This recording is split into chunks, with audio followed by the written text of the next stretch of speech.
गणेश चतुर्थी के दिन चंद्रमा के दर्शन करना अच्छा नहीं माना जाता है। अगर गलती से आप चंद्रमा को देख लेते हैं तो आपको क्या करना चाहिए? आपको क्या करने से कलंक दोष से मुक्ति मिल सकती है? चलिए आइए आज इस वीडियो में हम जानते हैं। इस जानकारी के लिए वीडियो में हमारे साथ अंत तक बने रहिएगा, जिससे कि आपको सही और सटीक जानकारी प्राप्त हो पाए। नमस्कार दोस्तों, राधे राधे। आपके हमारे चैनल ज्ञान शास्त्र में आप सभी का स्वागत है। दोस्तों, गणेश चतुर्थी का त्यौहार इस साल 2025 में 27 अगस्त को मनाया जाएगा।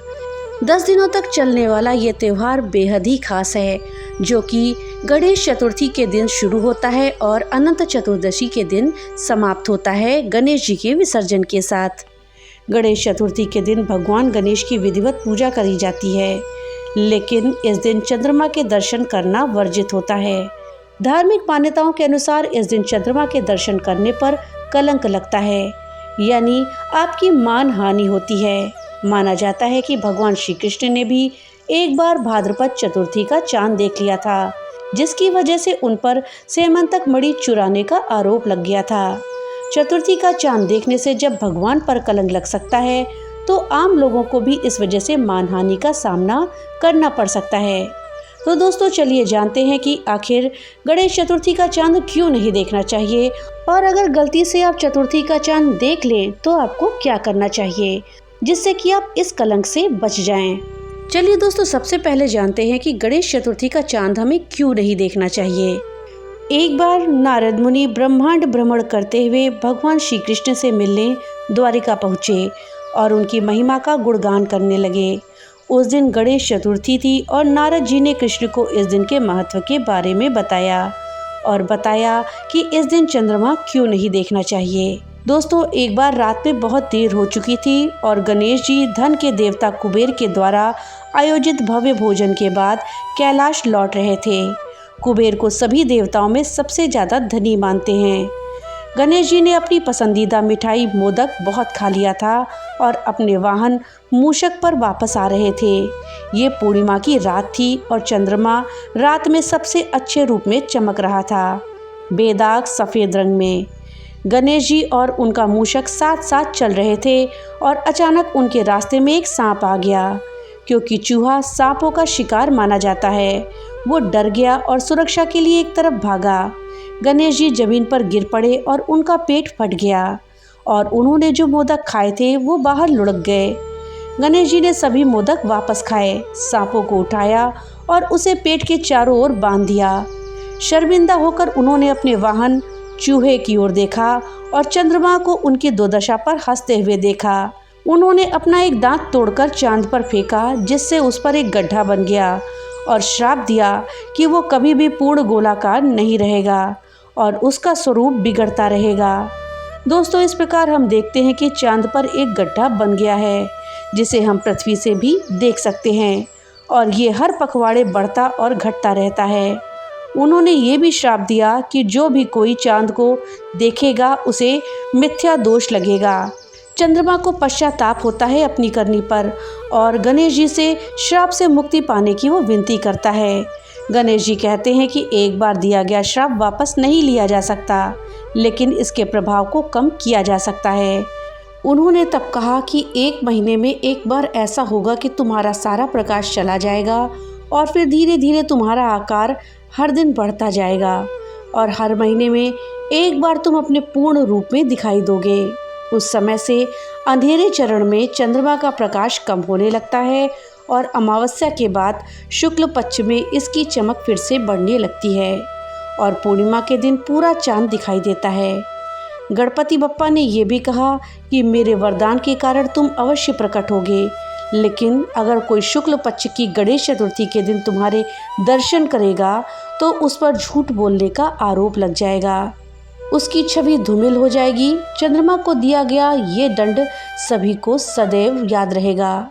भगवान श्री कृष्ण जो एक कर्तव्यनिष्ठ राजा थे, किंतु तुरंत इस आशय की घोषणा करते हैं और अपनी पूरी प्रजा को चांद देखने के दुष्परिणामों से अवगत कराते हैं।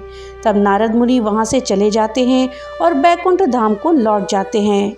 दुर्भाग्य से कृष्ण गोमाता का दूध दूहते समय दूध के कटोरे में चांद का प्रतिबिंब देखते हैं।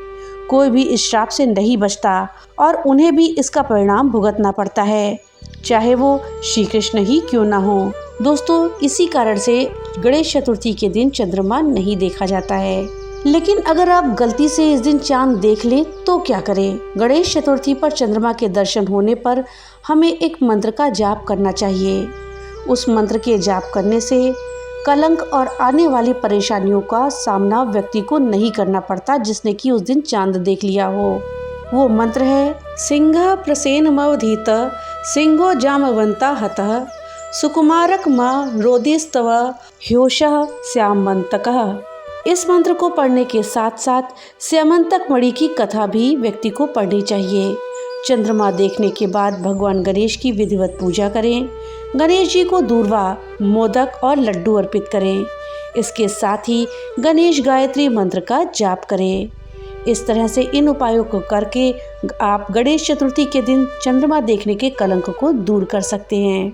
अब आइए जानते हैं कि श्यामंतक मणि की कौन सी कथा है जिसको कि हमें चतुर्थी का चंद्र देखने से जो कलंक लगता है उस समय पढ़नी चाहिए। लेकिन उस कथा को जानने से पहले आपसे एक छोटी सी रिक्वेस्ट है कि अगर अभी तक आपने वीडियो को लाइक नहीं किया है तो कृपया वीडियो को लाइक कर दें और ज़्यादा से ज़्यादा शेयर करें, जिससे कि ये जानकारी अधिकतर लोगों तक पहुंच पाए। और हाँ, अगर चैनल पे पहली बार आए हैं तो कृपया चैनल को सब्सक्राइब कर दें और बेल आइकन दबाना ना भूलें, जिससे कि मेरी वीडियो सबसे पहले आप तक पहुंच सके। तो चलिए वीडियो में आगे बढ़ते हैं।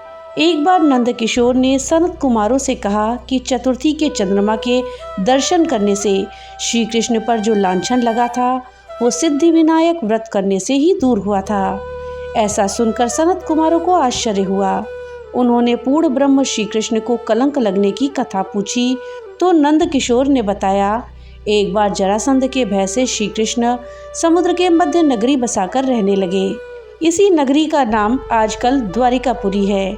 द्वारिकापुरी में निवास करने वाले सत्राजित यादव ने सूर्य नारायण की आराधना करी। तब भगवान सूर्य ने उसे नित्य 8 बार सोना देने वाली श्यामंतक मणि अपने गले से उतार करके दे दी। मणि पाकर सत्राजित यादव जब समाज में गया तो वो श्री कृष्ण ने उस मणि को प्राप्त करने की इच्छा व्यक्त की। सत्राजित ने वो मणि श्री कृष्ण को ना देकर अपने भाई प्रसेनजीत को दे दी। एक दिन प्रसेनजीत घोड़े पर चढ़कर शिकार के लिए गया। वहां एक शेर ने उसे मार डाला और मणि ले ली। रीछों का राजा जामवंत उस सिंह को मारकर मणि लेकर गुफा में चला गया। जब प्रसेनजीत कई दिनों तक शिकार से ना लौटा तो सत्राजित को बड़ा दुख हुआ। उसने सोचा श्री कृष्ण ने ही मणि प्राप्त करने के लिए उसका वध कर दिया होगा।